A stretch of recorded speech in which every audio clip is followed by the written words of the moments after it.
Assalamualaikum semua. Cikgu harap semua dalam keadaan ceria dan bersedia ya untuk belajar pada hari ini. Sedia. Okey, murid-murid, hari ini kita akan belajar sesuatu yang sangat penting dalam mata pelajaran geografi, iaitu tentang arah mata angin. Ada 3 standard pembelajaran bagi topik kita pada hari ini yang telah ditetapkan dan perlu dicapai pada akhir pembelajaran. Yang pertama, kita kena kenal pasti 8 arah mata angin. Yang kedua, menggunakan matahari sebagai panduan untuk menentukan arah mata angin. Yang ketiga, menggunakan kompas untuk menentukan arah mata angin. Baiklah, sebelum memulakan pembelajaran, cikgu nak kamu tahu apa objektif utama kita pada hari ini ya. Yang pertama, murid dapat mengidentifikasi 4 arah angin utama dan 4 arah angin perantaraan. Yang kedua, murid dapat menunjukkan semula kaedah menentukan arah angin menggunakan matahari sebagai panduan. Dan yang terakhir, kamu semua dapat mengaplikasikan pengetahuan dan kemahiran menggunakan kompas dalam menentukan arah angin. Okey, sekarang cikgu nak kamu semua bayangkan kamu semua ni masuk ke dalam satu hutan, tiba-tiba kamu sesat. Kamu ada telefon tapi kamu tak ada signal. Macam mana kamu semua nak balik dengan selamat? Macam mana? Guna kompas, cikgu. Bagus, Siti. Jadi hari ini kita akan belajar 8 arah angin, cara guna kompas, cara guna matahari dalam menentukan arah mata angin. Okey murid-murid, sekarang kita akan belajar 8 arah mata angin dengan menggunakan lagu. Jadi cikgu nak semua menyanyi bersama-sama dan ikut gerakan cikgu. Okey? Dah sedia semua? Sedia, cikgu.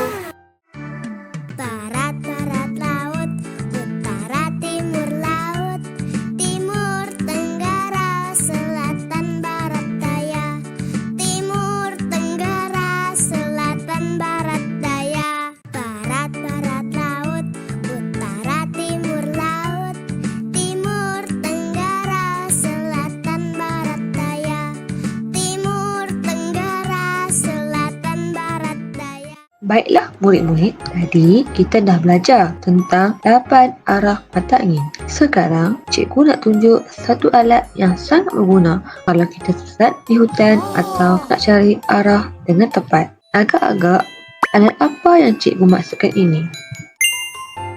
Saya tahu, cikgu. Kompas. Ya, betul. Inilah dia kompas.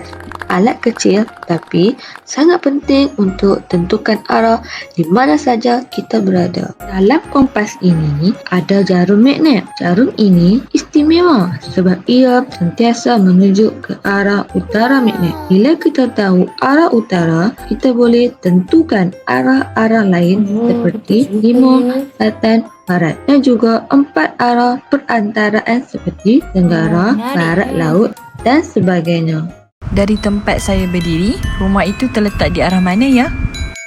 Berdiri menghadap objek yang ingin kamu tentukan arahnya. Letakkan kompas pada permukaan yang rata dan jauh daripada objek logam, magnet atau alatan elektronik yang boleh mengganggu bacaan. Putar kompas atau badan kamu perlahan-lahan hingga jarum kompas menunjukkan arah M, iaitu utara. Setelah kompas stabil, baca arah pada dial yang menunjukkan ke arah objek tersebut. Itulah arah objek yang kamu hadap. Baiklah murid-murid, sebentar lagi kita akan bergerak ke tapak perhimpunan. Di sana cikgu akan tunjukkan satu kaedah menarik bagaimana kita boleh menggunakan matahari untuk mengenal arah mata angin.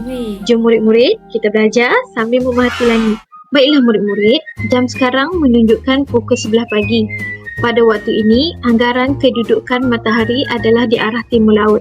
Cuba kamu semua lihat ke langit. Nampak tak di mana matahari berada? Atas tu, cikgu. Baik, sekarang semua berdiri dan pandang ke arah matahari. Arah yang kamu pandang itu ialah timur laut, manakala arah di belakang kamu adalah barat daya. Sekarang, cuba kamu semua angkat tangan kanan. Tangan kanan kamu menunjukkan arah tenggara.